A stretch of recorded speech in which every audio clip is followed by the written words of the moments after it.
Hello बच्चों, let's read the question. A neutron moving with speed v strike a hydrogen atom in the ground state moving towards it with the same speed. If the minimum speed of the neutron for which elastic collision does not take place 6.4 into 10 raised power n meter per second, find out the value of n. The mass of neutron and mass of hydrogen is 1.67 into 10 raised power minus 27 kg. Now to answer this question, first we will discuss here the key concept, and here the key concept will be inelastic collision.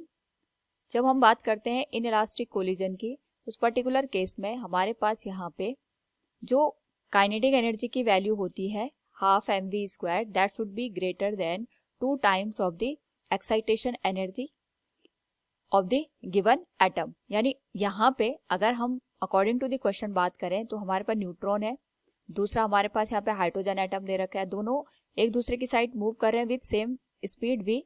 Now यहाँ पे जो neutron की kinetic energy होगी जब ये इसके साथ यहाँ पे कोलिजन करेगा, तो उस पर्टिकुलर केस में हमारे पास यहाँ पे जो हाइड्रोजन है that get excited from its ground state.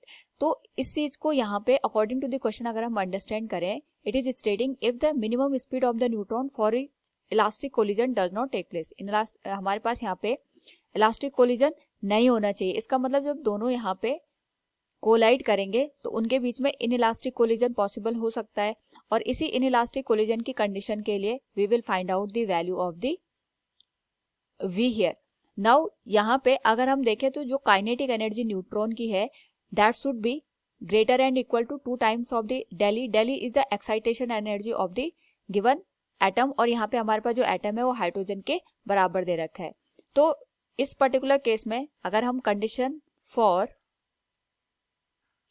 Inelastic collision use करें तो हमारे पास यहाँ पे जो काइनेटिक एनर्जी है that is half mv², that should be greater than 2 times of the excitation energy of the given hydrogen atom.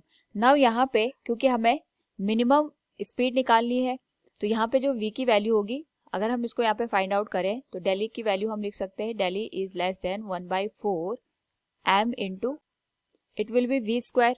Now यहाँ पे हमें मिनिमम स्पीड निकालनी है, तो मिनिमम स्पीड के लिए हम कह सकते हैं जो डेली की वैल्यू होगी it will be equal to 1/4 into m into v² minimum. तो यहाँ से अगर हम v मिनिमम की वैल्यू कैलकुलेट करें we can say it will be v minimum square equals 2 into डेली डिवाइडेड बाई m.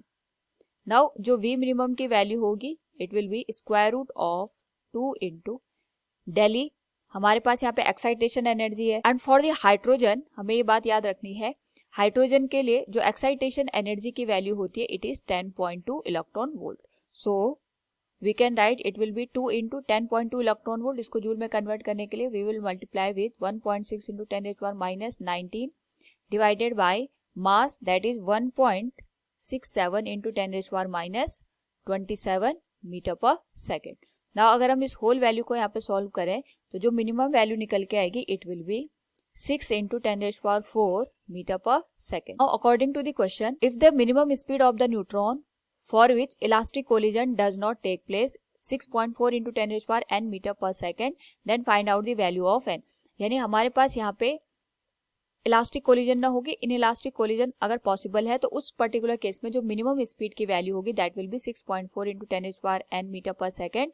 और अगर हम यहाँ पे आंसर से कंपेयर करेंगे तो हमारे पास जो n की वैल्यू निकल के आएगी it will be equal to the 4. Hope all you understood it. Thank you and best of luck.